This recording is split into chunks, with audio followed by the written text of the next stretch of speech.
Have you ever felt like you're listening to a different song than everyone else in the room? Like you're watching a movie that everyone else is starring in? You're here, you're participating, you laugh at the right moments, but deep down, there's a part of you that feels like a quiet observer, a traveler in a foreign land, watching the customs of the locals with a sense of detached, gentle curiosity. Have you ever looked at the frantic pursuits of the world, the chase for fame, for wealth, for power, and felt a profound sense of exhaustion, as if you've already run that race 1,000 times before?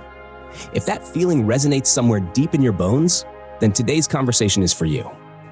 We're not going to talk about psychology or personality types in the traditional sense.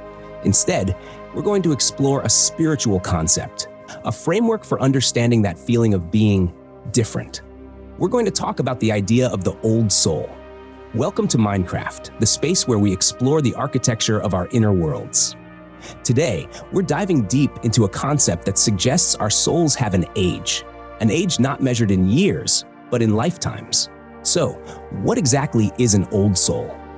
First, let's be clear. This has nothing to do with the number on your driver's license. You can be a teenager with the wisdom of the ages in your eyes, or a senior citizen with the boundless, fiery energy of a soul just starting its journey. The age of a soul is measured in experience, in the lessons learned, and the wisdom distilled across countless journeys of existence.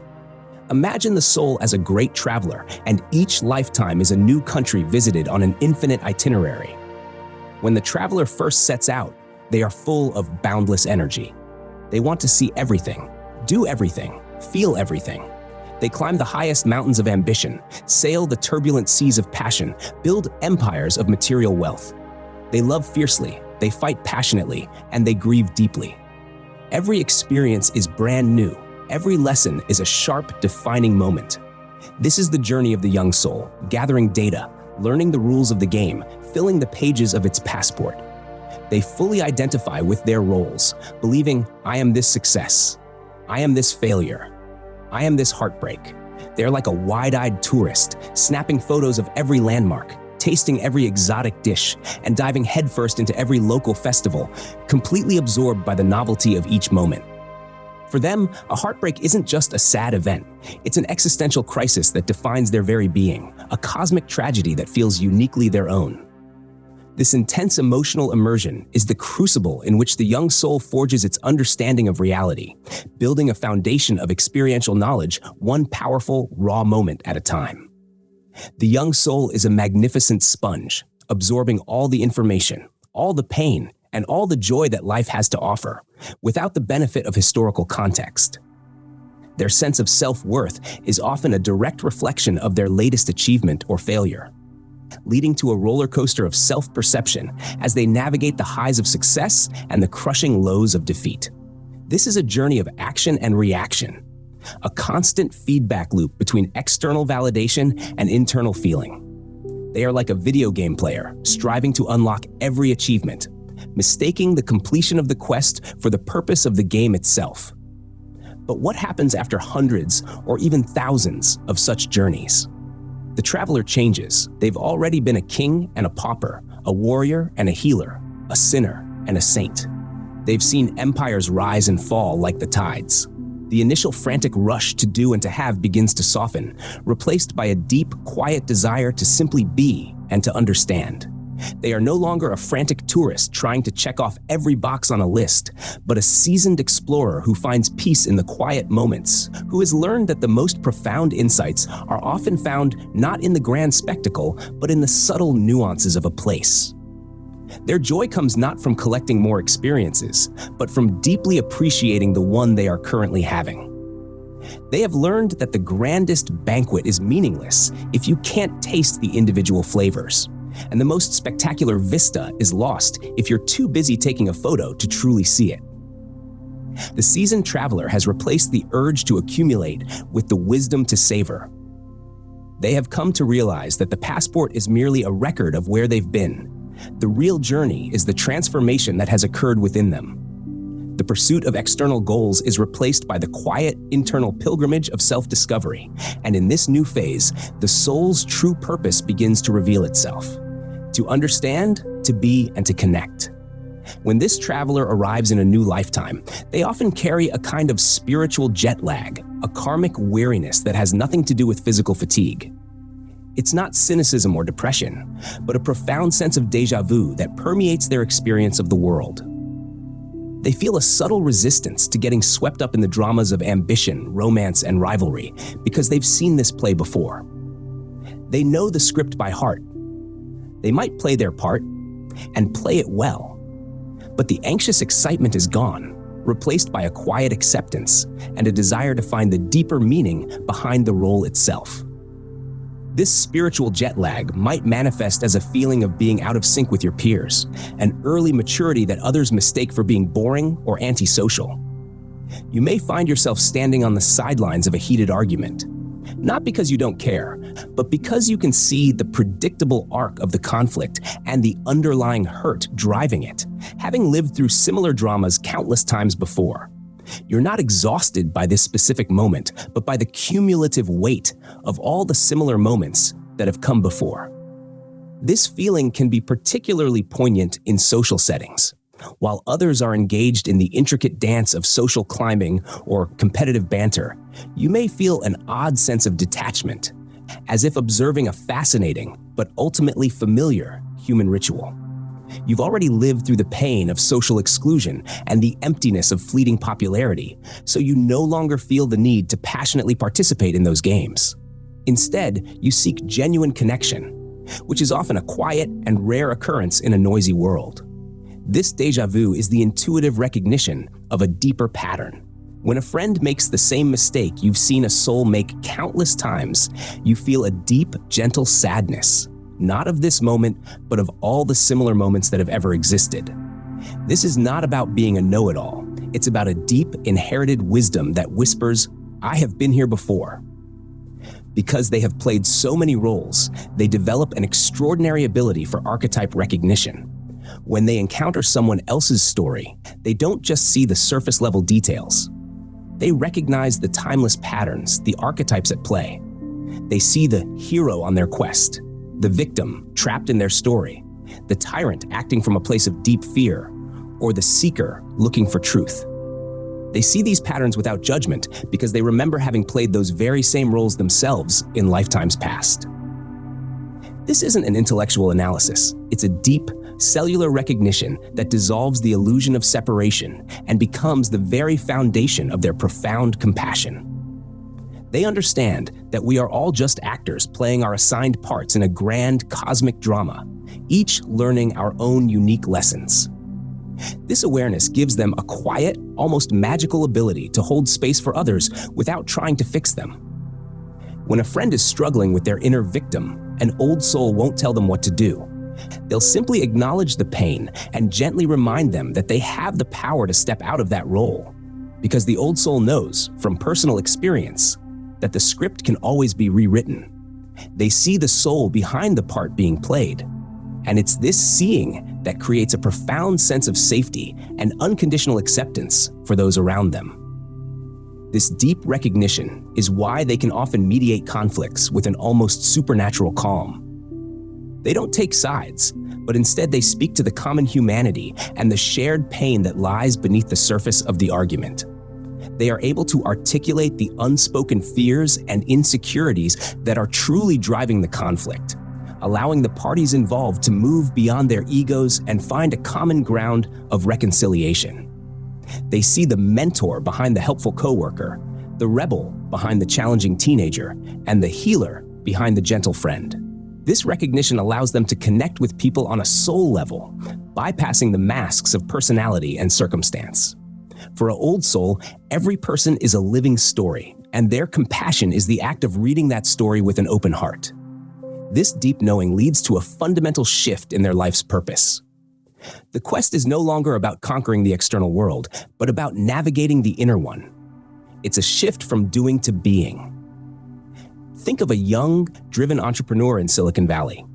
Their identity is often fused with their actions: building, scaling, disrupting, achieving.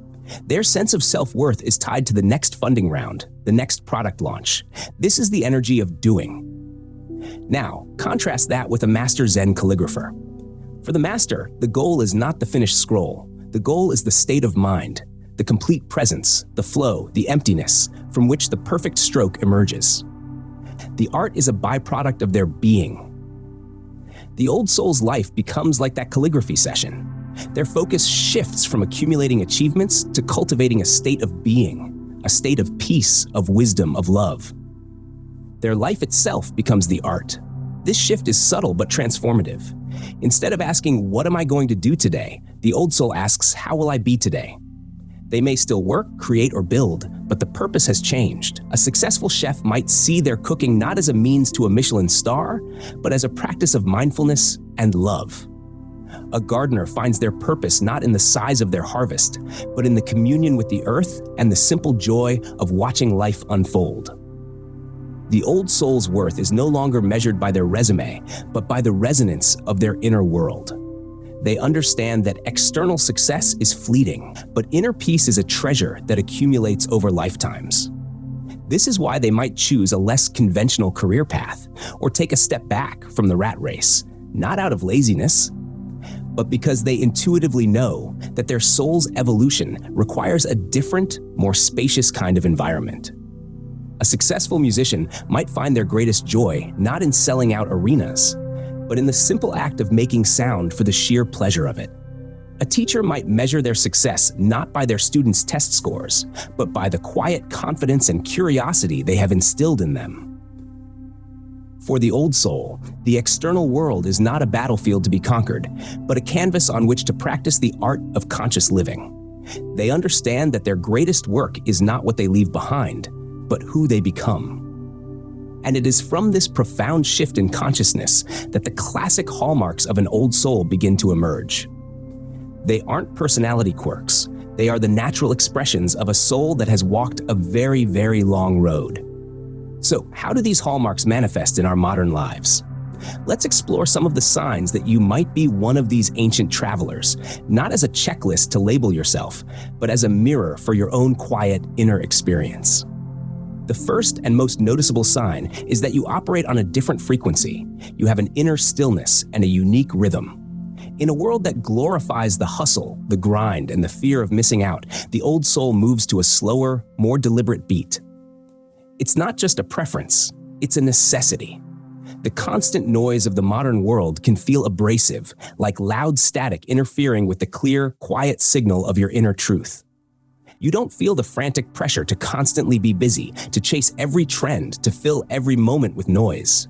For you, silence isn't empty, it's full. It's where you find your clarity, your strength, and your connection to something deeper. This stillness is your home base, a quiet eye in the center of life's hurricane.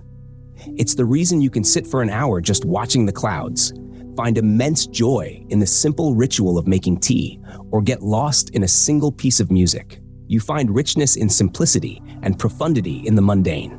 Your nervous system is simply not built for the constant overstimulation of modern society. While others may thrive on the frantic pace of city life, you instinctively seek out quiet moments in nature, a cozy corner in a bustling cafe, or the silent company of a pet. This isn't a sign of weakness, it's a form of spiritual self-preservation, a conscious choice to protect your inner peace from the external chaos. The old soul knows that in order to be a lighthouse for others, they must first be an anchor for themselves. The abrasive frequency of constant digital notifications and social demands can feel like a physical assault on your being. The noise of a crowded mall, the endless chatter of a group chat, or the pressure to perform on social media drains your vital energy in a way others may not understand. Therefore, you deliberately create space for quiet rituals. A morning walk, a few minutes of meditation, or simply an evening with a good book. These moments are not luxuries. They are essential maintenance for your soul, a way to recalibrate your internal compass and return to your own true rhythm. Furthermore, you have a unique relationship with time. While others live under the tyranny of the clock, from one deadline to the next, you feel time as a fluid, flexible flow. You understand that some experiences require slow maturation, like a seed that needs its own time to sprout. You can't rush wisdom. Therefore, you don't feel pressured by the world's linear timeline. Instead, you align your life with the rhythms of your own inner growth and soul's unfolding. You can spend an entire afternoon on a single project that you love without feeling guilty, because you know its value isn't measured in minutes, but in the quality of the presence you bring to it. While others might panic about their 5-year plan, you trust that your path will reveal itself in its own divine timing. This perspective grants you a unique patience, allowing you to nurture long-term projects and relationships that others might abandon for faster gratification. This is because you see the grand arc of a project, the slow unfolding of a person, or the gradual blossoming of a spiritual path. You are not swayed by fleeting trends or the pressure to make it big overnight. Instead, you operate with the gentle, enduring wisdom of a mountain, knowing that true greatness is built not in a single day, but in the steady, patient accumulation of moments over a long and winding journey. This profound patience is often a source of quiet power. You might be the artist who spends decades perfecting a single piece of work, the writer who allows a novel to marinate for years before putting pen to paper, or the friend who stands by a loved one through a long and difficult illness without ever losing faith.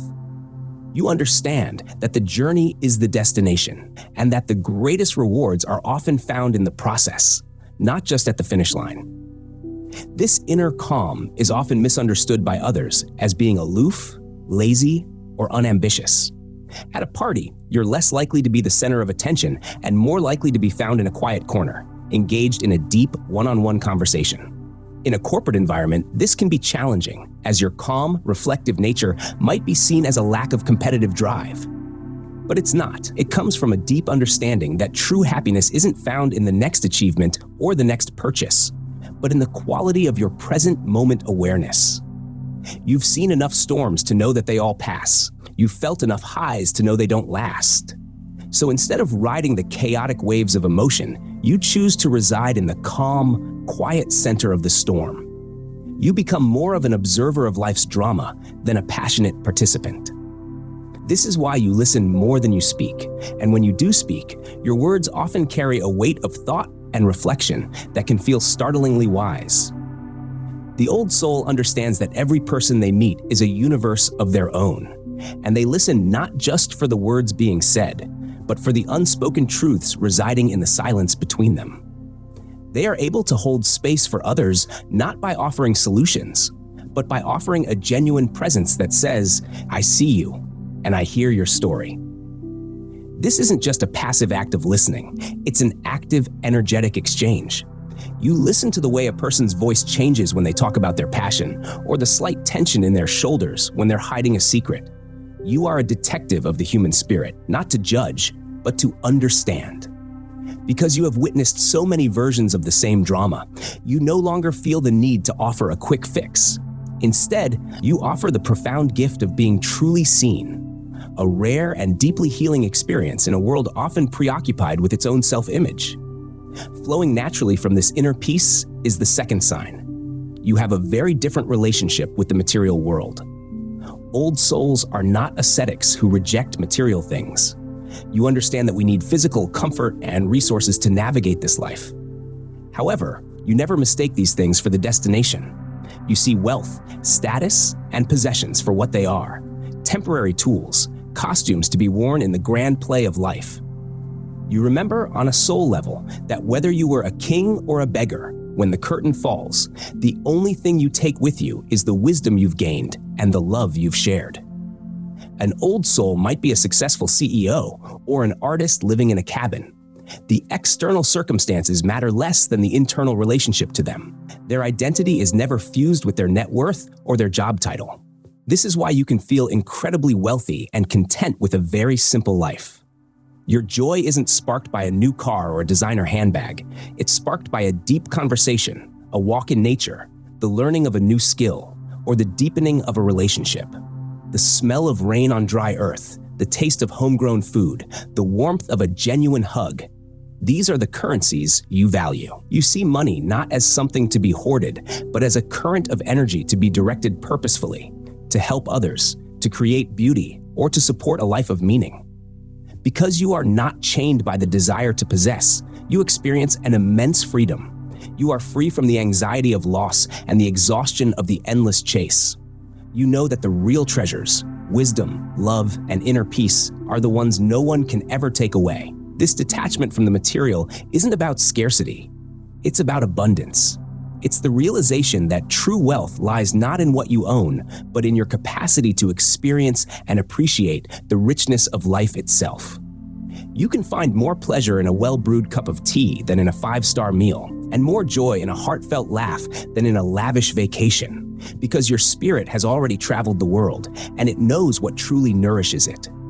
You are the architect of a life rich in meaning, not just in possessions. Your home is a sanctuary, not a showroom. The objects you choose to keep are those that hold a story, a memory, or a sense of peace. You are not driven by the fear of missing out on the next big thing, but by the quiet certainty that you already have everything you need. This perspective liberates you from the tyranny of comparison. You no longer feel the need to keep up with the latest trends or to measure your life by the achievements of others, because your value is intrinsic, not comparative. You have the quiet luxury of knowing that your worth is not on the market, and therefore, it is beyond price. You are content with what you have, not because you have settled, but because you have found peace in the present moment. This natural detachment from common societal values often leads to a powerful and sometimes painful third sign, a persistent feeling of not belonging here. This is perhaps one of the most isolating and profound experiences of the old soul. From childhood, you may have felt like an outsider looking in. While other kids were caught up in playground politics, you were contemplating the clouds. As an adult, you might feel alienated by small talk, office gossip, or the pursuit of fleeting trends. It's as if you're a foreign exchange student on planet Earth. You can appreciate the culture, you can learn the language, but there's always an invisible barrier, a sense that your true home is somewhere else. You often feel like an anthropologist studying your own species, fascinated but not fully identified with its behaviors. This isn't arrogance or a feeling of superiority. It's a deep, soul-level homesickness. It's a longing for a home that isn't a place on a map, but a state of being, a frequency of truth, unconditional love, and unity. You look at the world's conflicts, its greed, its divisions, and you feel a quiet, aching sadness, because some deep part of you remembers a different way of being, a more harmonious existence. This feeling of being an outsider can be lonely, but it is also the inner compass that relentlessly points you toward a deeper search for meaning, connecting you with your soul family, other travelers who recognize the same longing in your eyes. It is the divine discontent that prevents you from ever falling fully asleep to the material world. This homesickness is the engine of your spiritual quest. It's what drives you to seek out deep conversations, to read books on philosophy and spirituality, and to find solace in nature, because these are the places where you can hear the echoes of that home you remember. You are a truth seeker, and your longing is the constant reminder that there is a truth greater than the one this world currently operates on. This homesickness can feel like a spiritual compass, constantly nudging you towards a path of greater authenticity and alignment with your soul's purpose. It is the feeling of being a star in a galaxy far from your own, still carrying the light and wisdom of your home system, patiently waiting to find your way back to a place where you truly belong. And when you view the world from this calm, detached perspective, another ability naturally blossoms, a profound capacity for empathy and compassion. Old souls don't just understand another person's pain intellectually. You feel it in your own being. Because your soul's memory holds the archive of countless human experiences, you can genuinely put yourself in anyone's shoes. You've been the betrayer and the betrayed. You've been the oppressor and the oppressed. You've known wealth and poverty, sickness and health. This vast experiential library allows you to see beyond behavior to the core wound or fear that is driving it. This deep understanding also makes you a natural bridge builder between people in conflict. Because you have played so many roles, you can recognize the pain of each person involved in a dispute. You don't take sides, but rather, you focus on creating a space where each person can feel heard. You don't just try to solve the surface issue, but you help parties see their shared wound and find a common ground of humanity. This bridge-building ability requires no words. It's a calm presence, a silent invitation to reconciliation, backed by the wisdom of 1,000 lifetimes. You are the one who listens to both sides of a family feud and gently asks a question that reveals the fear beneath the anger. You are the one who can hold a space for a friend to vent without judgment, simply by offering a silent presence that says, "I understand." This vast experiential library makes you a gifted listener and a natural healer. People feel instinctively safe and seen in your presence, often sharing their deepest secrets without knowing why.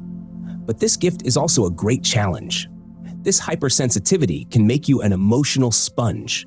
You walk into a room and don't just see the people. You absorb the energetic weather, the unspoken tensions, the hidden griefs.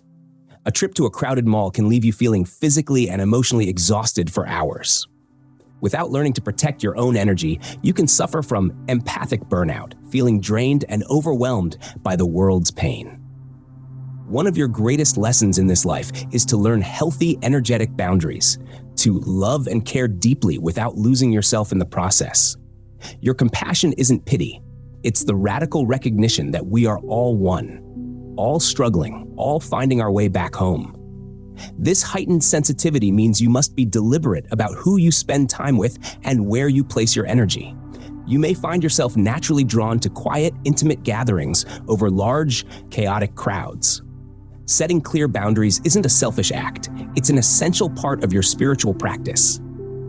It is the wisdom to know when to open your heart fully and when to gently shield it from the noise of the world. This is why many old souls are drawn to the healing arts, to counseling, or to creative fields that allow them to process the emotions they absorb from the world. You are an energetic processor, and learning to manage that capacity is one of your most important life tasks. This inner world, so rich and complex, naturally leads to the final hallmarks. You have an insatiable thirst for knowledge, truth, and wisdom, and you have a deep need for solitude to process it all. You are a why-asker. You're not content with surface-level explanations or dogma. You need to understand the underlying principles of reality. You are drawn to the big questions. Who are we? Why are we here? What happens after we die? You find more excitement in a deep philosophical conversation than in a loud party. For you, learning isn't about collecting degrees or winning arguments. It's about nourishing your soul. And to process all that you see and feel, solitude isn't a punishment. It's a necessity. You need time alone like you need air to breathe. The noise and emotional chaos of the outer world can be incredibly draining. Solitude is your sacred space to recharge, to untangle your own feelings from the feelings of others, to listen to the quiet whisper of your own soul. It is not an empty space to be filled, but a rich, fertile ground where your deepest insights grow. It's in that quiet space that you feel most alive, most connected, and most yourself. While others may see solitude as a form of social failure, you see it as a sacred pilgrimage inward, a return to the source of your strength. You might spend hours in a library, a forest, or simply in a quiet room, not because you have nothing else to do, but because you have a profound need to reconnect with the timeless wisdom that resides within you. This inner retreat is where you can truly listen to your own guidance system, away from the clamor of the world's opinions. It is where you find your answers, not from an external authority, but from the deep well of your own inner knowing. This sacred time alone is where you consolidate your experiences, where you make sense of the vast, chaotic data of human life. It is the spiritual equivalent of a computer running a deep defragmentation, a quiet, essential process that organizes your inner world and makes you ready to face the external one once more. Finally, underpinning all of these traits is a powerful and reliable intuition. Your gut feeling is your GPS. This knowing, without knowing why, isn't magic. It's the voice of 1,000 lifetimes of experience stored in your subconscious. Logic is a map, but intuition is the felt sense of the right direction. It's the inner nudge that tells you to trust someone, to avoid a certain situation, or to take a leap of faith on a path that makes no logical sense. It can manifest as a physical sensation, a knot in your stomach, a feeling of expansion in your chest, or as a clear, quiet voice that cuts through the mental chatter. Like a master chef who adds spices by feel, not by measurement, your soul has tasted enough situations to recognize patterns and anticipate outcomes without conscious analysis. Learning to trust this inner guidance system is your key to navigating life with grace and wisdom. This intuitive guidance is your most reliable tool in a world of endless information. It's the inner knowing that tells you to slow down when everyone else is rushing, to say no to an opportunity that looks good on paper but feels wrong in your gut, or to approach a stranger with an open heart because you feel a kinship with them. It is the quiet wisdom of 1,000 lifetimes, speaking to you in the language of feeling. The more you listen, the clearer the signal becomes, and the more you realize that the answers you seek have been inside you all along. This intuition is not about predicting the future. It's about sensing the energy of the present. It's the subtle vibration that tells you a job interview is not a good fit, even though all the boxes are checked.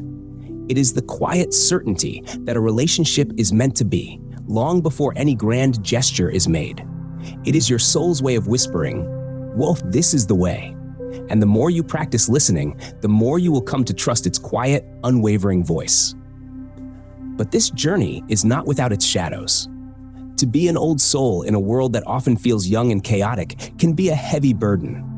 The loneliness can be profound. The weight of the world's suffering can feel crushing. You watch humanity repeat the same patterns of conflict and greed, and it can fill you with a deep sense of sorrow. You can be misunderstood as strange, detached, or unmotivated. You might struggle to find your place in a society that values things you no longer find important. These are your final exams, tests of patience, of acceptance, and of unconditional compassion, both for the world and for yourself.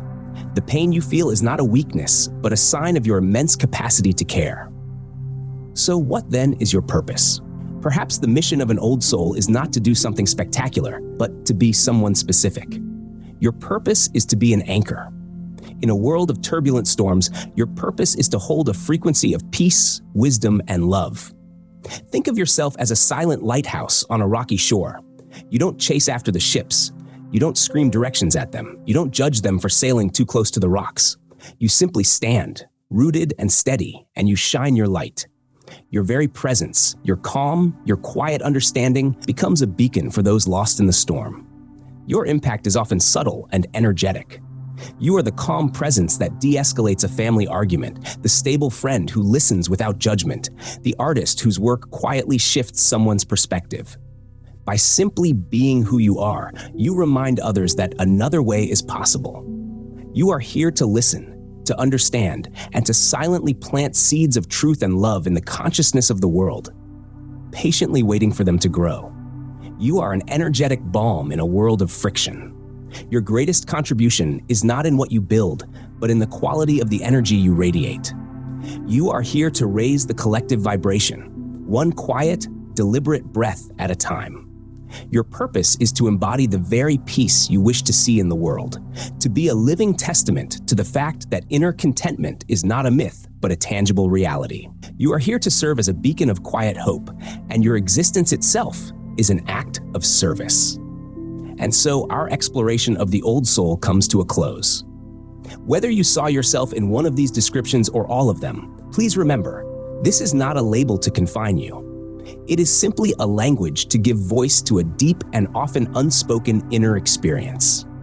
The most important thing is not whether you are an old soul, but that you honor the old soul qualities within you. The call to stillness, the capacity for compassion, the wisdom to look beyond the material, and the courage to walk your own quiet path. If you feel lonely on your journey, know that you are not alone. There are countless other lighthouses standing silently on shores all around the world. See your unique perspective not as a burden, but as a gift. It is a gift that allows you to see the world with deeper eyes, to feel life with a wider heart, and to live a life of profound depth and meaning. Thank you for joining us here at Mindcraft. Continue to listen to the quiet whispers of your soul. It is the most reliable guide you will ever have, and it is always leading you home.